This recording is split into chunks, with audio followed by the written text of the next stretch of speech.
Hey friends, so for my past few videos I've been talking about like ambition and doing awesome things and using art to avoid despair. So I feel like I've kind of saturated that for a while and I want to talk about something different, but it's pretty late tonight and I can't think straight because I'm sleepy. So but I want to upload a video. So I think I'll just talk about what I've been doing. And what I have been doing, what I was doing yesterday, was I was going through the drafts on my marketing blog.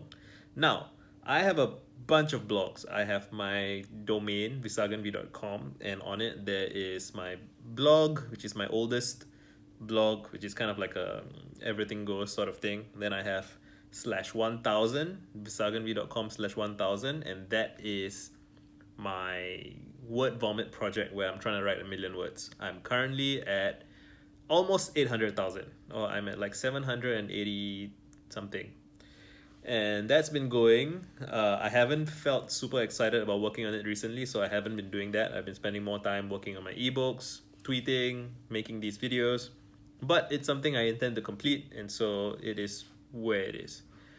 What else? So I have my marketing blog, which I started while I was working in a marketing job, and I kind of wanted to keep track of what I was learning, what I was doing, and there was a period in my life where I thought of myself as a marketing professional, and I figured that, one possible path for me would have been to be a marketing professional, and in that sense, it seemed like it would be a good idea to have an ongoing marketing blog.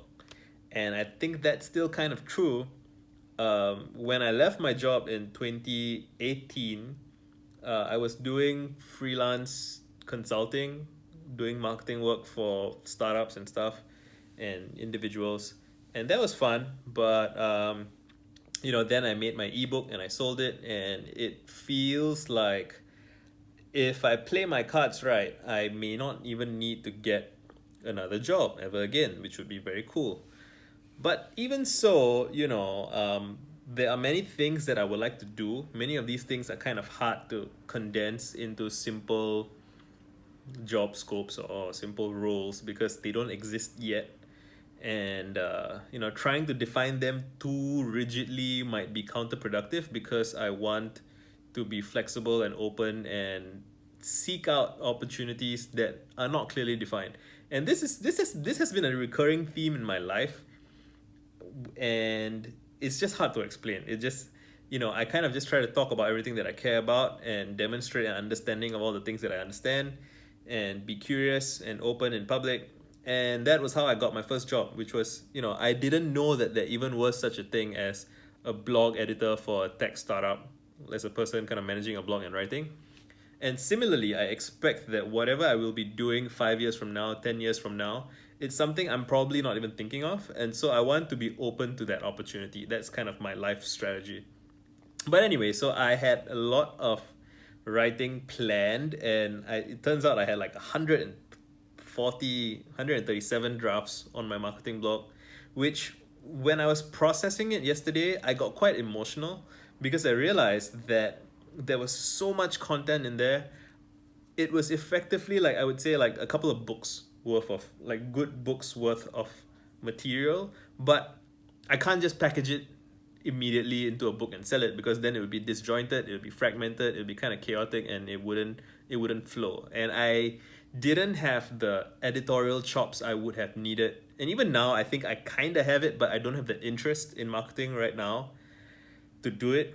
But it got me emotional because I realized I have all this backlog and all these drafts and all these notes and all these things that I spent so many years working on that I kind of forgot about. And that was a deliberate choice on my part. Because when I left my job, I was aware of just carrying so much in my head. Oh my God, it's now been 3 years since I left, 2.5, going on 3. I left in June 2018. It's now Jan 2021. So in June this year, it would have been 3 years since I left my job. But yeah, I wanted to empty my mind of all my marketing thinking because at the time when I was working in a marketing role, I would be spending every day in marketing mood, marketing mentality, right? I would be thinking about search engines and analytics, and I'll be looking at my blog traffic every day and looking at the sources and looking at the breakdowns of things, where things are coming from, collecting leads. Like it's a skill set that I have, that I developed to do a job well, and I did, and I'm proud of that. And I am, the skill set that I developed still serves me very well today. But I don't want it to be the thing that um, directs me. I want, it's one of those things where I think it's like a great servant but a bad master. I don't think it's a good idea to make stuff purely from a marketing standpoint. Like the marketer in me deserves a seat at my table, but he shouldn't be running the meeting. He shouldn't be running the show. That should be me. That should be my taste. That should be, the totality of myself.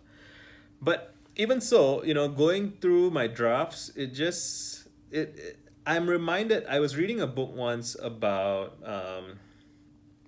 I think it was about finances. It was like, how to get control. I think the book was called Your Money or Your Life, which is, kind of clever.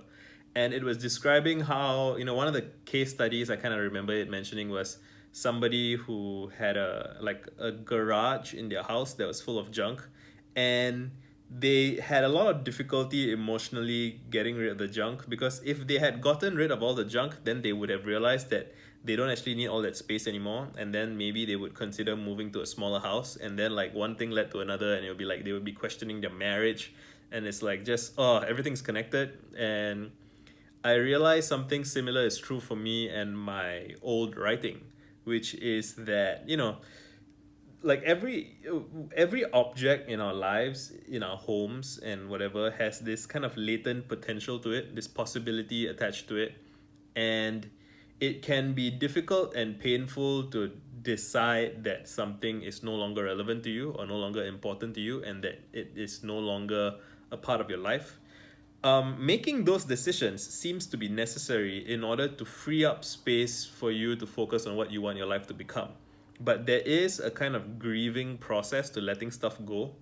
And yeah, I just wanted to talk about that for a bit. I think, so as I was processing those 100 plus blog posts, I managed to condense. I was like moving it from my blog drafts to my Rome notes. And as I was moving each thing, I was kind of like examining each thing a little bit and seeing if it's still relevant or interesting to me, and if I think I would want to revisit it and reuse it in some way in the future. And probably like half of it didn't make the cut. But like the process of making the cut, I feel kind of itself reacquainted me with my priorities and interests.